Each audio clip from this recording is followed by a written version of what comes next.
Patrick Roy. He bristled a little bit at the morning press conference when someone asked him about the fact that expectations not high. Here's a turnover and O'Reilly scores.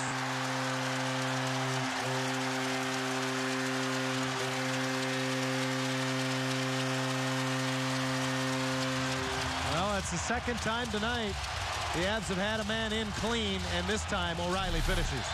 Well, here's the play. Francois Beauchemin, the puck is into his feet, tries to pick his head up and cross the ice to Fowler, who is moving up ice.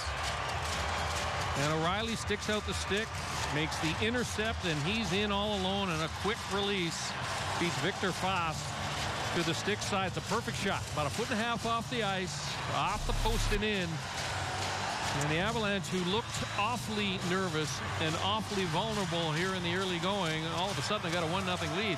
That will do wonders for their confidence. Sure will. O'Reilly, you'll remember, held out last season and missed the first 19 games in a contract dispute. Only scored 6 goals in the 29 games after he came back.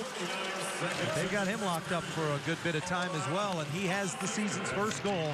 1-0 Colorado. Cody McLeod with a long slap shot, steered aside by the blocker of Fast, and angled out as Lovejoy is crunched on the play by John Mitchell. Under 4 to go in the opening period. Bob Wood sends Francois Beauchemin right back out there. And Palmieri now forces it up the right boards. Bolesky drops it back. Nifty stick handling from Bonino, looking for Bolesky in front. Now takes it behind the net and nearly snuck it through, but Mitchell dropped down and got a stick in the passing lane. Mitchell to center, weaves his way into the Anaheim zone, only to have it stripped right off his stick by Lovejoy. Benoit retreats into his own zone.